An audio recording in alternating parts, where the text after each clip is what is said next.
আসসালামু আলাইকুম, সবাইকে প্রীতি এবং শুভেচ্ছা। দেশ এবং দেশের বাইরের সবাইকে আন্তরিক অভিনন্দন। প্রিয় চাষি ভাইরা, আজ আমি চলে আসছি আমার হালি পেঁয়াজের মাঠে। এই হচ্ছে মাটির অবস্থা, কন্ডিশন শুকিয়ে করকরা হয়ে গেছে।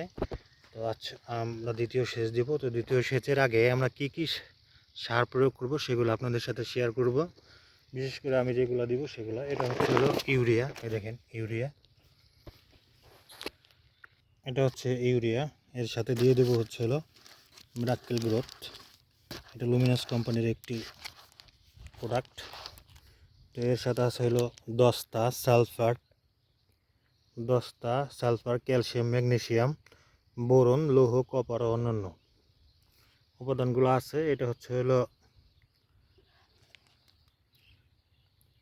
মাটির উজ্জীবক বাড়ায়, অর্থাৎ মাটির অণুজীবগুলা বাড়ায় হলো।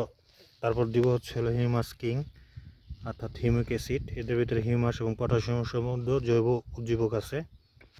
তারপর দিয়ে দিব হচ্ছে হলো জিঙ্ক সালফেট। যেহেতু আমি প্রথমে চাষে জিঙ্ক সালফেট দেইনি, ব্যবসার দিয়েছি, সেজন্য হচ্ছে এখন গ্রোজেন দিয়ে দেবো। অর্থাৎ এটা সিনজেন্টা কোম্পানি, এটা জিঙ্ক সালফেট মনোহাইড্রেট। তারপর দিয়ে দেবো হচ্ছে হলো ম্যাগনেসিয়াম সালফেট। তো এটা হচ্ছে হলো মেগাবিট। তো ম্যাগনেসিয়াম সালফেটের ভিতরে হচ্ছে হলো ম্যাগনেসিয়াম প্লাস হচ্ছে হলো সালফার, দুটোই থাকে। এটা হচ্ছে হলো এটা জৈব।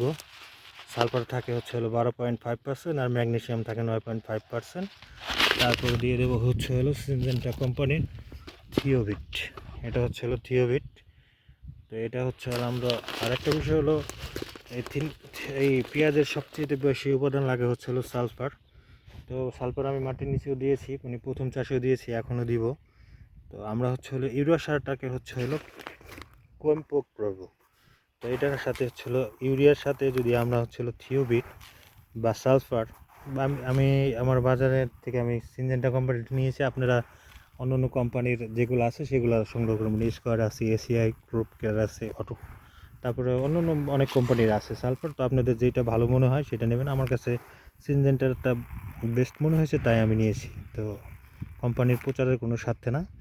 তো থিওবিট আর ইউরিয়া যদি একসাথে প্রয়োগ করা হয় তাহলে এর সাথে হচ্ছে হলে কী হয়, অ্যামাইনো অ্যাসিড হয়। অ্যামাইনো অ্যাসিডটা মাটির ওই গাছে যতটুকু দরকার সে ততটুকু সার গ্রহণ করবে। আর স্প্রে করে দিলে সেগুলো কি হয়, বাতাসে উড়ে যায় এবং এটা 10 থেকে 15 দিন থাকে। আর ইউরিয়া সার বেশি প্রয়োগ করলে কী হবে, গাছগুলো বেশি বড় হয়ে যাবে। দেখেন আমি প্রথমে কিন্তু কোনো ইউরিয়া সার দিইনি। তো আমার এখানে 22-23 শতকের মতো জমি আছে পেঁয়াজ, হালি পেঁয়াজ।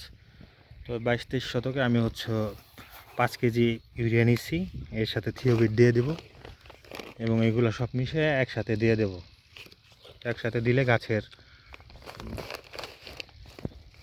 কোষ বলেন যাই বলেন সব কিছু বৃদ্ধি পাবে, গাছগুলো বড় হবে। মানে গাছ বড় হবে না, গাছ লম্বা হবে না, এমনি গাছের স্বাস্থ্য ভালো হবে। তো আমরা এখন এগুলা মিক্স করে দিয়ে দিব, ভালো করে সুন্দর করে মিশিয়ে দিয়ে দিব। আর এই হিউমাসকে জিঙ্ক, এগুলা গাছের জন্য প্রয়োজনীয় উপাদান। তো এটার সাথে কি কি আছে হিউমাস কিংয়ের ভিতরে, আমি হচ্ছে হলো মিমপেক্সেরটা নিচ্ছি। আপনার যেটা ভালো মনে হয়, অন্যান্য বাজারে প্রচুর পরিমাণে হিউমিক অ্যাসিড আছে, অনেক কোম্পানির আছে। তো আপনাদের যেটা ভালো মনে হয় আপনারা সেটা নেবেন। তো আমি এইটা পাইছি, এটা নিচ্ছি।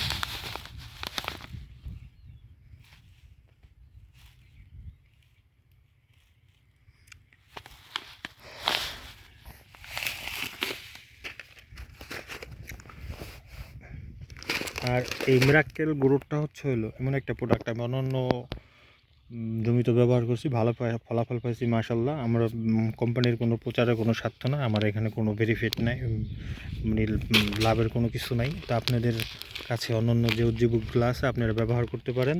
আর একটা বিষয় হচ্ছে হলো, চাইলেই অনেক সার প্রয়োগ করবেন না। আপনি মাটি এবং ফসলের ধরন অনুযায়ী হচ্ছে সারগুলো প্রয়োগ করবেন।